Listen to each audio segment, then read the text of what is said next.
বন্ধুরা, কলকাতা নাইট রাইডার্সের Afghan spinner Mujibur Rahman IPL 2024 খেলতে পারবে না। মুজিবুর রহমানকে কিন্তু আফগানিস্তান ক্রিকেট বোর্ড ব্যান করেছে, যে কারণে আইপিএল 2024 খেলতে পারবে না। তো কেকেআর ফ্যানদের জন্য এটা খুব একটা ভালো খবর না। তবে আফগানিস্তানের এই স্পিনারের পরিবর্তে কিন্তু কেকেআর নতুন প্লেয়ার দলে নেবে। হ্যাঁ বন্ধুরা, এমনিতেই কেকেআর এর দলে কিন্তু দুজন প্লেয়ার কম ছিল। এবার আরো একজন প্লেয়ার যদি বাদ পড়ে যায় তাহলে অবশ্যই কিন্তু এক দুজন প্লেয়ার রিপ্লেসমেন্ট নেবে। তো যাই হোক, এই ভিডিওতে আমরা কথা বলবো মুজিবুর রহমান কেন আইপিএল 2024 খেলতে পারবে না সেটা নিয়ে, আর তার সঙ্গে মুজিবুর রহমানের রিপ্লেসমেন্ট হিসেবে কোন প্লেয়ারকে নেওয়া উচিত, ব্যাটসম্যান নেওয়া উচিত নাকি স্পিনার নেওয়া উচিত নাকি ফাস্ট বোলার নেওয়া উচিত, তো সেটা নিয়েই কথা বলবো। ব্যাটসম্যান নিলে বা ফাস্ট বোলার নিলে অথবা স্পিনার নিলে কোন প্লেয়ারকে নেওয়া যায় সেটা নিয়েও কথা বলবো। তো সম্পূর্ণ ভিডিও দেখুন, আর ক্রিকেট সংক্রান্ত সমস্ত আপডেট পেতে আমাদের চ্যানেলটি অবশ্যই সাবস্ক্রাইব করে রাখুন।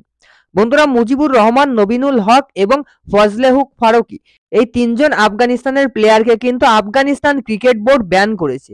হ্যাঁ বন্ধুরা, এই তিনজন প্লেয়ার কিন্তু আফগানিস্তান ক্রিকেট বোর্ডকে একটা মেল করেছিল যে আগামী সিজন থেকে অর্থাৎ 2024 থেকে তারা আর আফগানিস্তানের সেন্ট্রাল কন্ট্রাক্টে থাকতে চায় না। সেন্ট্রাল কন্ট্রাক্টে থাকতে না চাওয়ার কারণ হচ্ছে তারা ন্যাশনাল টিমের হয়ে ম্যাচ খেলতে চায় না বা কম খেলতে চায়, তারা ফ্র্যাঞ্চাইজি ক্রিকেটকে বেশি প্রাধান্য দিতে চায়। যে কারণে মুজিবুর রহমান, নবিনুল হক এবং ফজলে হুক ফারুকি এই তিনজন আফগানিস্তানের প্লেয়ারকে কিন্তু আফগানিস্তান ক্রিকেট বোর্ড এনওসি দেবে না এবং তাদের কিন্তু ব্যান করেছে আফগানিস্তান ক্রিকেট বোর্ড। তো এবার আইপিএল যেহেতু এই তিনজন প্লেয়ার খেলতে পারবে না, সেহেতু কেকেআর এর একজন প্লেয়ার কিন্তু এদের ভিতর রয়েছে মুজিবুর রহমান, ফিঙ্গার স্পিনার হিসেবে 2 কোটি টাকায় দলে নিয়েছিল। তো এই প্লেয়ারের পরিবর্তে রিপ্লেসমেন্ট তো অবশ্যই আসবে। রিপ্লেসমেন্ট হিসেবে কেকেআর এর কোন প্লেয়ার নেওয়া উচিত? তো দেখো, বোলিং লাইন আপে কিন্তু স্পিনার তিনজন কলকাতা নাইট রাইডার্সের দলে রয়েছে। তিনজনই কোয়ালিটি স্পিনার, ভালো স্পিনার। মেইনলি তিনজনের কথা বললাম, তবে আরো দুজন কিন্তু স্পিনার রয়েছে, অনুকূল রয় এবং হচ্ছে নীতিশ রানা। তো এই দুজনকে সাইডে রেখে আমরা যে তিনজন মেইন স্পিনার সেই তিনজনের সম্পর্কেও যদি আলোচনা করি তাহলে কেকেআর এর স্পিন বিভাগটা কিন্তু যথেষ্ট শক্তিশালী।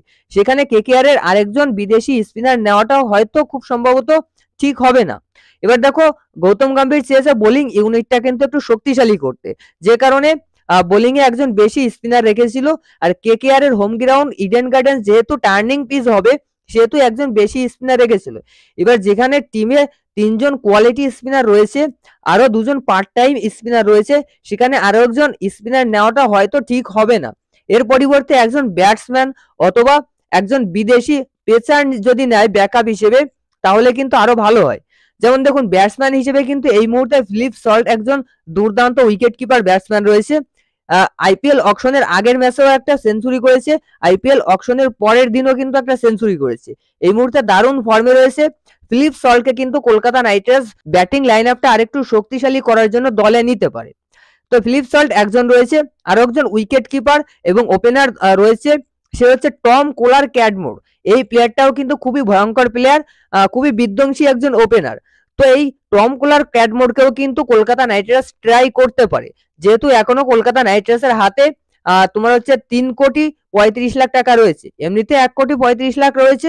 মুজিবুর রহমান যেহেতু খেলছে না, সেক্ষেত্রে আরো 2 কোটি টাকা কিন্তু এক্সট্রা বেড়ে যাচ্ছে। তো 3,35,00,000 টাকা দিয়ে কিন্তু একজন ভালো বিদেশি ব্যাটসম্যান কিন্তু নিতে পারবে। সেখানে ফিলিপ সল্ট এবং টম কোলার ক্যাডমোরে এই দুজন প্লেয়ার কিন্তু কলকাতা নাইট রাইডার্সের জন্য পারফেক্ট হবে যদি ব্যাটিং লাইন আপটা শক্তিশালী করতে চায়। আর যদি বোলিং বিভাগটা আরেকটু শক্তিশালী করতে চায়, সেক্ষেত্রে আমি প্রেফার করব কলকাতা নাইট রাইডার্স যেন একজন পেসার নেয়।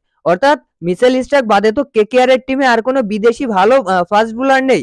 সেক্ষেত্রে মিচেল স্টার্কের ব্যাকআপ হিসেবে আরেকজন বিদেশি ভালো ফাস্ট বোলার যদি দলে নেয়, ভালো ফাস্ট বোলার তো এই মুহূর্তে আর লিস্টে নেই, তারপরেও যেসব বোলাররা রয়েছে এর ভিতর থেকে একটু কোয়ালিটি যারা ইন্টারন্যাশনাল পর্যায়ে ভালো ক্রিকেট খেলে তাদের ভিতর থেকে একজনকে যদি দলে নেয়, এরকম বোলার যদি আমরা দেখি তাহলে আমাদের প্রথম যে নামটা সামনে আসবে সেটা হচ্ছে টিম সাউদি। দেখো, টিম সাউদি গত সিজনে ভালো করেনি কেকেআর এর হয়ে, তবে এই সিজনে কিন্তু ব্যাকআপ হিসেবে কেকেআর এর একটা অপশন হতে পারে। আর এই সিজনে কিন্তু খুব একটা খারাপ ফর্মেও নেই, মোটামুটি ভালো ফর্মে রয়েছে, টিম সাউদি একটা অপশন হতে পারে। তারপর সাউথ আফ্রিকান অলরাউন্ডার ওয়াইন পার্নেলও কিন্তু কেকেআর এর একজন ফাস্ট বোলিং এর অপশন হতে পারে। ইংল্যান্ডে রয়েছে ক্রিস জর্ডান। তো এই তিনজন ফাস্ট বোলার কিন্তু ভালো ফাস্ট বোলার রয়েছে, মোটামুটি ভালোই বলা চলে। কেননা এরা ইন্টারন্যাশনাল পর্যায়ে নিজের দেশকে রিপ্রেজেন্ট করে। সেহেতু এরা একদম খারাপ বোলার হলে কিন্তু নিজের দেশে ন্যাশনাল টিমে চান্স পেত না। এবার আইপিএল এ একটা দুটো সিজন যদি খারাপ যায় কারোর, তার মানেই সে খারাপ প্লেয়ার হয়ে যায় না। সেই জন্য বলছি টিম সাউদি, ক্রিস জর্ডান এবং ওয়াইন পার্নেল এই তিনজন ফাস্ট বোলারের ভিতর থেকে কেকেআর কিন্তু একজন ফাস্ট বোলার দলে নিতে পারে যদি ফাস্ট বোলিং লাইন আপটা আরেকটু শক্তিশালী করতে চায়, মিচেল স্টার্কের একজন ভালো ব্যাকআপ চাই। আর যদি ব্যাটিং লাইন আপটা শক্তিশালী করতে চায় তাহলে অবশ্যই একজন উইকেট কিপার বা ওপেনার দলে নেওয়া উচিত আমার মতে। আপনাদের মতে মুজিবুর রহমানের রিপ্লেসমেন্ট হিসেবে কোন প্লেয়ারকে নেওয়া উচিত কমেন্টে জানান। ভিডিও ভালো লাগলে অবশ্যই লাইক করুন।